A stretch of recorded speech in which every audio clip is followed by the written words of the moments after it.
जो अमित शाह से कुछ ही देर में प्रेस कॉन्फ्रेंस करने जा रहे हैं। कुछ ही देर में उनकी तरफ से ये प्रेस कॉन्फ्रेंस किया जाएगा।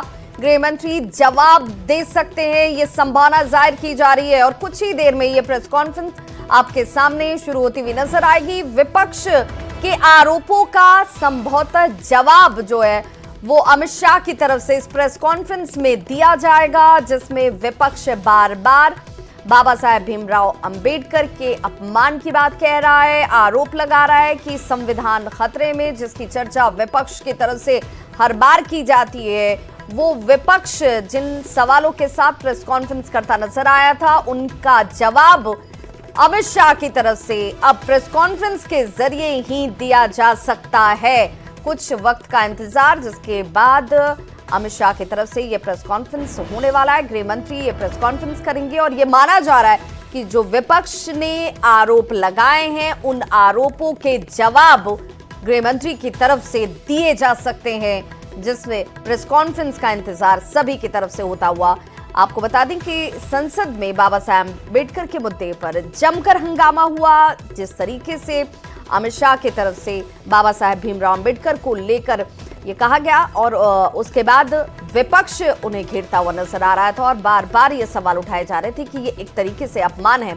और अब प्रेस कॉन्फ्रेंस के जरिए जो कुछ ही देर में शुरू हो सकता है, उसमें गृह मंत्री की तरफ से संभवतः इस पर जवाब दिया जा सकता है।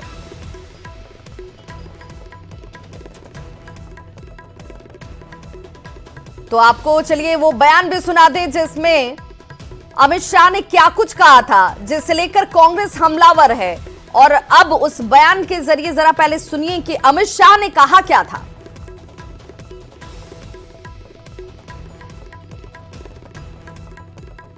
50% से ज्यादा आरक्षण करने की वकालत की। मैं आज देश की जनता को कहना चाहता हूं कि देश के 2 राज्यों में धर्म पर आरक्षण अस्तित्व में है।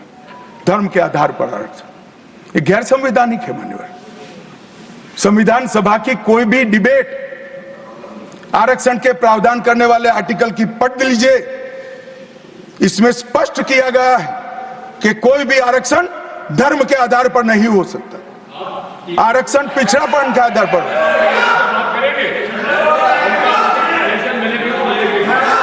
मान्यवर, मगर दोनों राज्यों में जब कांग्रेस की सरकार थी तब धर्म के आधार पर आरक्षण दिया। अब क्या हुआ है, सुप्रीम कोर्ट में रुक जाता है क्योंकि 50% की सीमा है। वो ओबीसी का कोई कल्याण नहीं चाहते हैं। 50% की सीमा बढ़ाकर मुसलमानों को आरक्षण देना चाहते हैं। मानिए, धर्म के आधार पर आरक्षण देना चाहते हैं। और मैं आज फिर से एक बार इस सदन में जिम्मेदारी तब के साथ कहता हूं, दोनों सदन में जब तक भाजपा का एक भी सदस्य है, धर्म के आधार पर आरक्षण हम नहीं होने देंगे। इस संविधान विरोधी। मान्यवर, मैं अब कांग्रेस पार्टी ने कभी धर्म के आधार पर आरक्षण अरे दिया है।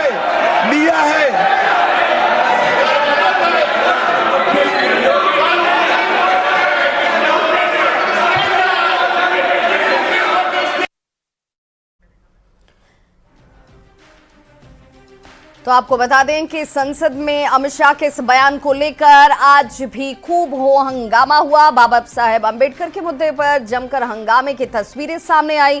कांग्रेस समेत विपक्षी सांसदों ने अमित शाह पर अंबेडकर का अपमान करने तक का आरोप लगाया, जिस पर केंद्रीय मंत्री अर्जुन राम मेघवाल ने कहा कि कांग्रेस का अपमान करने का इतिहास पहले से रहा है, आज ये लोग ढोंग कर रहे हैं। संसदीय कार्य मंत्री किरेन रिजिजू ने विपक्ष के आरोपों पर हमला किया और जवाब दिया।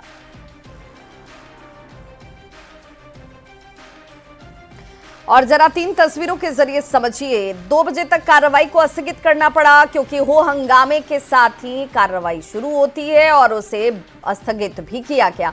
संसद परिसर में विपक्ष का हंगामा, हाथों में तस्वीर बाबा साहेब भीमराव अंबेडकर की, और यहाँ पर विपक्ष आपको एक साथ नजर आ रहा होगा, जिनमें राहुल गांधी आपको दिख रहे होंगे, मल्लिकार्जुन खड़गे नजर आ रहे होंगे, प्रियंका गांधी नजर आ रही होंगी। इस तमाम लोगों के हाथों में बाबा साहब भीमराव अंबेडकर की तस्वीर।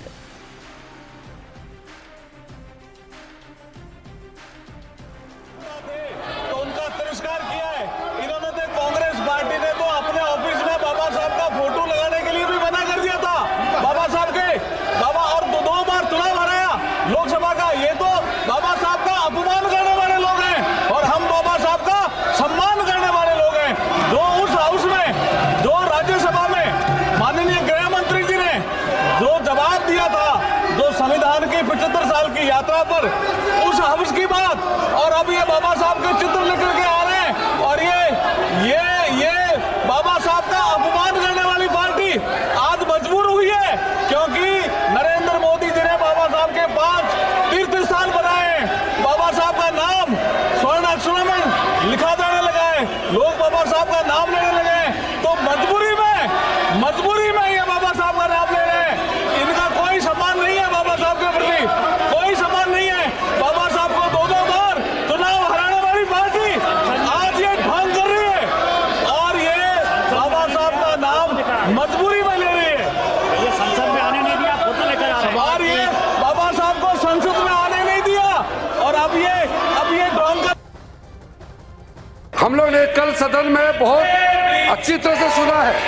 गृह मंत्री जी ने बहुत साफ शब्दों में बाबा साहब भीमराव अंबेडकर जी के बारे में हमारा श्रद्धा का भाव को प्रकट किया था और साथ साथ में ये बताया कि बाबा साहब अंबेडकर के जीते जी कांग्रेस पार्टी ने अंबेडकर जी का कैसा अपमान किया और बाबा साहब को जीते जी और बाबा साहब परिनिर्वाण होने के बाद भी इतने साल तक कांग्रेस पार्टी ने भारत रत्न से नहीं नवाजा गया।